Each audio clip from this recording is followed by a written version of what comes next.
Hello, good morning students. तो आज की क्लास में हम स्टार्ट करते हैं प्रतिरोध, ऋणात्मक एवं धारित्र परिपथ के लिए। जब परिपथ में आर, एल और सी तीनों अवयव उपस्थित हों और इस प्रकार के परिपथ को जब हम एक एसी सोर्स से सप्लाई देते हैं जिसकी वोल्टेज V बराबर Vm sin ओमेगा t है, उस स्थिति में परिपथ में बहने वाली धारा और परिपथ का शक्ति गुणांक जो है उसका मान क्या होगा, इसके लिए हम गणना करेंगे। तो सबसे पहले हमारे पास एक सोर्स है जिसकी वोल्टेज V बराबर Vm sin ओमेगा t है। RLC अवयव जो है श्रेणी क्रम में लगे हुए हैं। तो वन परिपथ में जो धारा है उसको हमने I अज्यूम किया है। तो यहाँ ऑन किरचॉफ के वोल्टेज नियम से टोटल वोल्टेज V बराबर क्या होगा, VR plus VL plus VC। परिपथ के अगर टोटल सोर्स की वोल्टेज बराबर किसके होगा, उसके अंदर लगे हुए अवयव जो है उनके टर्मिनल पे वोल्टेज जो है उसका सम होगा। So V equal to VR plus VL plus VC। हमारे को पता है कि VR बराबर क्या होता है, I into R plus VL बराबर क्या होता है, I इंटू JXL और VC बराबर क्या होता है, माइनस प्लस का I इंटू माइनस का JXL। ठीक है। इसके बाद में हम जो है I को क्या करेंगे, कॉमन ले लेंगे। यहाँ से I कॉमन लेंगे, हमारे पास होगा R plus JXL minus JXC। R क्या है, प्रतिरोध है, L क्या है, प्रेरक का जो प्रतिबाधा है, और XC क्या है, हमारा जो धारित्र जो है उसकी प्रतिबाधा क्या है, XC। ठीक है। और D क्या है, टोटल वोल्टेज। तो परिपथ में जो धारा होगी I का मान क्या होगा, I बराबर होगा V upon R plus J को मान लेंगे तो XL माइनस XC। ये हो गया I का मान। अब ये रेक्टेंगुलर फॉर्म में, इसको हम पोलर फॉर्म में बदल देते हैं। ठीक है। तो पोलर फॉर्म में V को क्या लिखेंगे, V बाई M0 डिवाइडेड, इसको हमने लिख दिया mod of Z by angle theta. तो Z का मान क्या होगा, Z बराबर होगा under root R square plus XL minus XC का स्क्वायर। ठीक है। और थीटा की वैल्यू जो है वो क्या होगी, tan inverse XL minus XC divided by R। अभी थीटा की वैल्यू पॉजिटिव होगी या नेगेटिव होगी, ये डिपेंड करता है XL और XC के मान पे। यदि XL का मान XC से बड़ा हो तो थीटा क्या होगा, पॉजिटिव। यदि XL का मान XC से छोटा है तो थीटा क्या होगा, नेगेटिव। तो यहाँ पे I का जो मान होगा, आगे I बराबर हमारे पास होगा V by angle 0 degree divided by under root R square plus XL minus XC square into by angle theta है, तो ऊपर जाएगा तो माइनस का थीटा हो जाएगा, इसको लिख देंगे हम माइनस का थीटा या माइनस का tan inverse XL minus XC upon R। ठीक है। ये पोलर फॉर्म है। अब आप इसे वेव फॉर्म के रूप में लिखेंगे तो हमारे पास हो जाएगा I बराबर Im sine omega T minus theta. Theta की वैल्यू हमारे पास है tan inverse XL minus XC upon R। यहाँ लिख देंगे प्लस थीटा का मतलब क्या होगा, जब XL greater than XC, minus theta जब XC ग्रेटर देन XL। तो यहाँ पे I जो होगा, I बराबर क्या हो जाएगा हमारे पास, Im sine omega T plus minus theta, minus plus theta एक ही बात, माइनस प्लस लिख देंगे इसको, माइनस प्लस थीटा। और थीटा की वैल्यू किस पे डिपेंड करती है, XL और XC के मान पे। यदि XL का मान XC से बड़ा है तो हमारा थीटा जो है पॉजिटिव होगा, यदि XC का मान XL से बड़ा है तो थीटा हमारा क्या होगा, नेगेटिव होगा इंपीडेंस के लिए। ठीक है। तो इस तरीके से हमारे पास धारा का समीकरण आ गया I बराबर Im sin omega t plus minus plus theta. अब हम जो है वो दर्शाते हैं।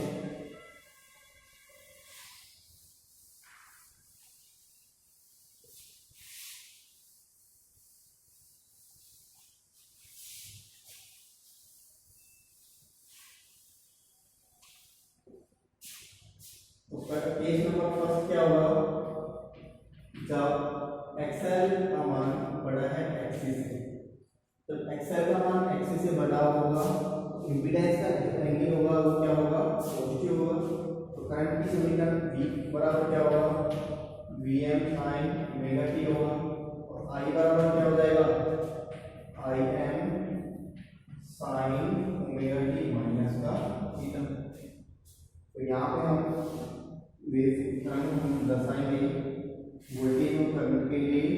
देखो वोल्टेज की तरंग ये है, मान लीजिए 0 पाई ऊपर, ये वोल्टेज की तरंग, ये क्या है, V बराबर Vm sin ओमेगा t को दर्शा रहा है।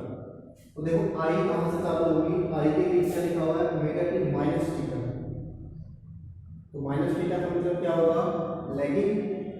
तो लैगिंग का मतलब क्या होगा, ये हमने ले लिया माइनस, बाद में चालू होगी, तो बाद में यहाँ से स्टार्ट होगी इस तरीके से, ये एंगल क्या हो गया, माइनस का थीटा। ये समीकरण हमारे पास हो जाएगी I बराबर Im sin omega t minus theta. जब परिपथ में एक्सएल का मान एक्सी से बड़ा हो तो परिपथ कैसा व्यवहार करेगा, प्रेरक परिपथ की तरह, इस तरीके से व्यवहार करेगा प्रेरक परिपथ की तरह। इस स्थिति में अब हम ट्रायंगल दर्शाते हैं, इम्पीडेंस ट्रायंगल, प्रतिरोधात्मक जो एंगल है ट्रायंगल है वो जो इसको हम दर्शाएंगे। तो वोल्टेज जो है वो क्या होगा, वोल्टेज VR यहाँ इस तरीके से दर्शाते हैं, VL को कहाँ दर्शाते हैं, ऊपर, और VC को कहाँ दर्शाते हैं, नीचे। ये हो गया हमारे पास। जब VL का मान VC से बड़ा हो तो VL माइनस VC कहाँ आएगा, यहाँ पे हो जाएगा, VC यहाँ पे, और टोटल V क्या होगा, इन दोनों का फेजर सम, तो ये हो जाएगा हमारे पास V बराबर VR plus VL minus VC, ये हमारे पास टोटल सम हो जाएगा। इम्पीडेंस ट्रायंगल की बात करें तो यदि ये R है,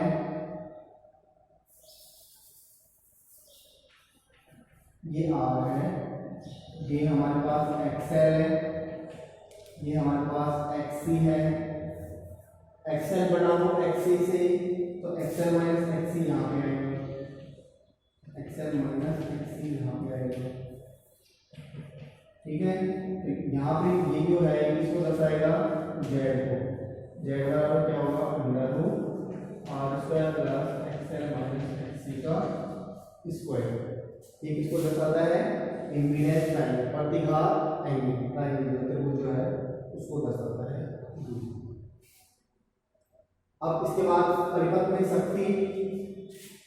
शक्ति गुणांक की बात करें, सबसे पहले शक्ति की बात करते हैं। शक्ति P बराबर क्या होता है, VI cos of phi, और शक्ति गुणांक क्या होगा, शक्ति गुणांक का मान कैसे निकालेंगे हम, cos phi बराबर क्या होता है, आधार बटा कर्ण। आधार हमारे पास क्या है, R बाई Z, ये हो गया परिपथ का शक्ति गुणांक।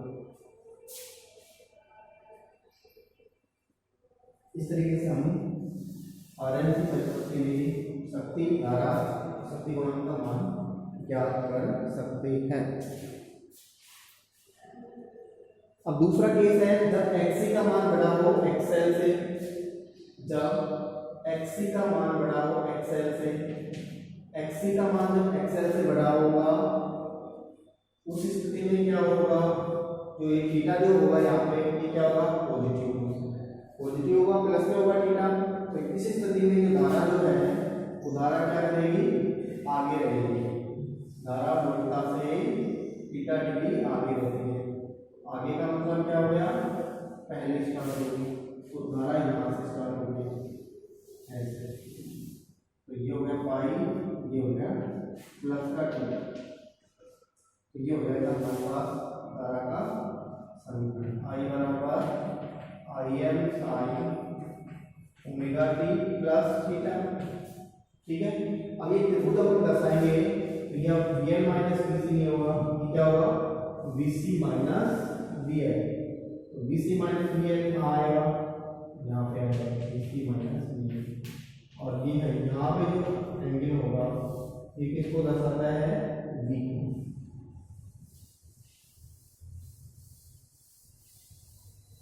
ये हो गया। अब प्रतिबाधा आएंगे तो हम दर्शाएंगे, तो इसमें क्या होगा, ये R है, ये XL है, ये XC है, मान लीजिए ये XC है, तो XC माइनस XL कहाँ होगा, यहाँ होगा, तो यहाँ पर Z कहाँ होगा, Z को भी ये दर्शा दें, हो गया Z, ये हो गया एंगल फाई। शक्ति गुणा, शक्ति का मान क्या होगा परिपथ में, P बराबर VI cos ऑफ फाई। शक्ति गुणा क्या होगा,